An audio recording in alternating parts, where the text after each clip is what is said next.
A ver, vamos a entrarle de lleno a esto. Lo que tenemos hoy es una guía, pero una guía práctica, para de verdad tomar el control de nuestras finanzas. Y lo interesante es que lo vamos a hacer aprendiendo de los errores. Y no de cualquier error, sino de los que cometen hasta los millonarios. Suena raro, ¿no? Cualquiera diría que si alguien es millonario, pues debe tener sus finanzas súper en orden, todo perfecto. Pero la realidad es otra. Muchos, y esto es lo increíble, caen en trampas que ponen en riesgo todo, pero todo lo que han logrado. Ok, 127,000. Grabémonos ese número. ¿Qué significa? Bueno, esa es la cantidad de nuevos inversionistas, gente común, que se hicieron millonarios el año pasado solo en una firma, Vanguard. A ellos se les conoce como los millonarios ocultos. Son personas que, con los años, a punta de ahorro y porque sus casas subieron de valor, acumularon un buen capital. Pero lo curioso es que muchos ni siquiera se sienten ricos. Y justo aquí está el meollo del asunto, la diferencia clave. Una cosa es la educación financiera, o sea, saber de la teoría, saber qué es un fondo indexado. Pero otra, muy distinta, es la inteligencia financiera. Y eso es saber cuándo y cómo usar esa herramienta. Es básicamente la diferencia entre conocer las reglas del juego y, bueno, saber jugarlo para ganar. Perfecto. Entonces, ¿cuál es nuestro plan de vuelo? Primero, vamos a ver esas lecciones de los millonarios para no tropezar con la misma piedra. Después, armamos un plan de acción bien concreto. Luego, damos ese salto de ahorrador a inversionista. Y al final, repasamos los siguientes pasos para consolidar el camino a la libertad financiera. ¿Listos? ¡Vamos! Muy bien, empecemos con la primera parte. Vamos a desmenuzar esos errores que, aunque parezcan de principiante, los cometen incluso quienes ya tienen mucho dinero. Y la verdad, son más comunes de lo que uno cree. Expertos financieros de lugares como Vanguard ya le pusieron nombre y apellido a estos 6 patrones.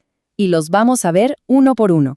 Desde el famoso cash drag, que es básicamente tener el dinero durmiendo y perdiendo valor, hasta algo tan serio como no tener un plan para heredar, que puede ser un caos para la familia. Ojo, que no solo son errores de números, sino también de cómo pensamos sobre el dinero. A ver, este primer error es súper silencioso, casi invisible. Pasa mucho cuando alguien cambia de trabajo y mueve su fondo de retiro. El dinero llega a la nueva cuenta y ahí se queda, quieto, estancado, a veces por meses, incluso años. La gente simplemente asume que se invierte solo, pero no, para nada, hay que tomar acción.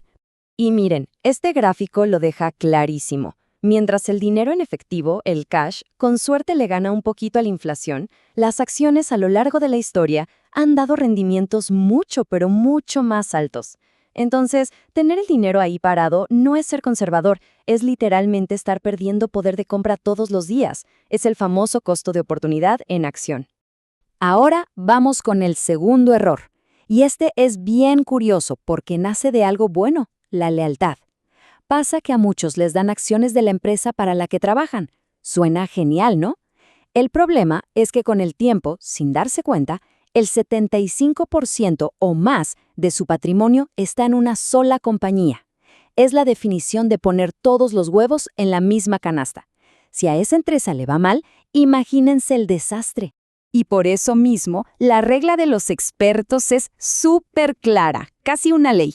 Dice así: nunca, pero nunca, más del 10% de un portafolio en una sola acción. Nunca. Diversificar no es algo que sería bueno hacer, es una necesidad absoluta para protegerse. Ok, hablemos de deudas, porque tener dinero no significa no tener deudas. La clave, la inteligencia financiera, está en cómo se manejan. Pensemos.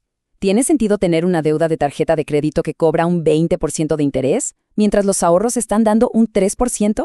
Para nada. Es como tratar de llenar una cubeta con un hoyo. Se está perdiendo dinero a chorros. Y para cerrar esta parte, hay otros 3 peligros que no son de números, sino de cabeza, de mentalidad.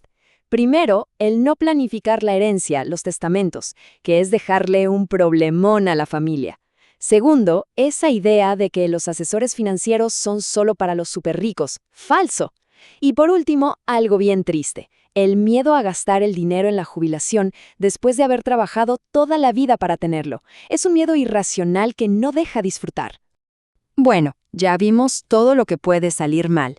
Ahora vamos a la parte constructiva. ¿Cómo lo arreglamos? Entramos de lleno al plan de acción financiero. Todo gran edificio necesita cimientos sólidos, ¿cierto? Pues en las finanzas es igual. Primero, un presupuesto. Hay que saber con lupa en qué se va el dinero. Segundo, un fondo de emergencia.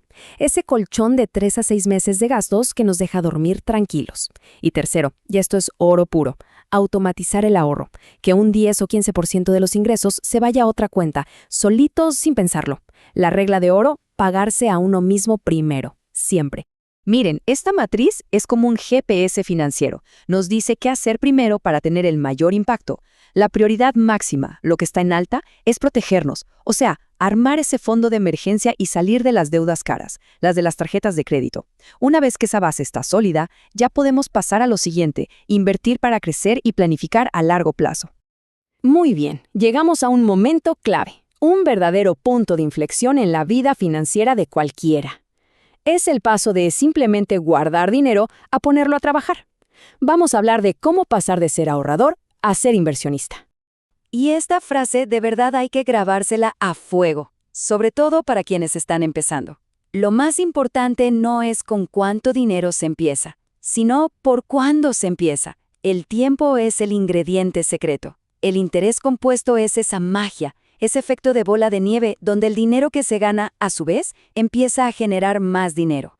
Y esta línea de tiempo es la prueba. Miren el ejemplo. Alguien que empieza a los 20, con $100 al mes. Parece poco, ¿no? Pero miren cómo crece esa bola de nieve. Para cuando llega a los 45, alguien que apenas va a empezar necesitaría poner muchísimo más dinero solo para tratar de alcanzarlo. Y a los 65, bueno, la diferencia es abismal. El tiempo hace milagros. Bueno, ¿y en qué se puede invertir ahora, pensando en el futuro cercano, digamos 2026? Los expertos recomiendan un portafolio a prueba de todo. ¿Qué significa eso? Primero, no apostar todo al mercado local, diversificar globalmente. Segundo, buscar empresas sólidas con finanzas sanas. Tercero, tener una parte en bonos de buena calidad para darle estabilidad al asunto. Y por último, un poquito de algo como el oro, que sirve de refugio cuando las cosas se ponen inciertas. Ya casi terminamos nuestro recorrido. Hemos cubierto los errores, el plan de acción y el salto a la inversión. Ahora, en esta última parte, nos vamos a enfocar en el largo plazo y en cómo seguir aprendiendo para no detenernos. La verdadera libertad financiera casi nunca viene de un solo cheque. Hay que pensar en construir varias fuentes de ingreso. Imagínenlo como 3 canastas. La primera es el ingreso activo, o sea, el sueldo del trabajo. La segunda, el ingreso pasivo, algo que creamos una vez, como un curso online y sigue generando dinero. Y la tercera, el ingreso por inversión, que es cuando nuestro propio dinero trabaja para nosotros. La meta, claro, es que las canastas 2 y 3 se vayan llenando cada vez más. Y para los que dicen, quiero saber más, la educación continua es la mejor inversión. Hoy en día hay recursos increíbles. Plataformas como Coursera o Platzi ofrecen cursos buenísimos, incluso de universidades de primer nivel como la UNAM o Yale. Se puede aprender al propio ritmo, sin presiones, y de verdad ganar mucha confianza para manejar mejor el dinero. Y si el tiempo nos sobra, o si prefieren aprender de una forma más relajada, los podcasts son una maravilla. Aquí les dejamos una lista con algunos de los mejores en español. Son geniales para escuchar mientras se maneja, se hace ejercicio. Es como tener a un asesor financiero en el bolsillo, manteniéndonos al día. Y para cerrar, quiero dejarles esta pregunta que, en el fondo, lo resume todo. El dinero nunca duerme, siempre está trabajando. La pregunta es, ¿está trabajando para nosotros o en nuestra contra? Los errores más grandes casi nunca son por una mala decisión catastrófica, sino por esos pequeños malos hábitos de todos los días. Pero aquí viene la buena noticia. Cada uno de estos errores que vimos hoy tiene solución. Todo se arregla con un poco de información, un buen plan y, claro, la disciplina para seguirlo.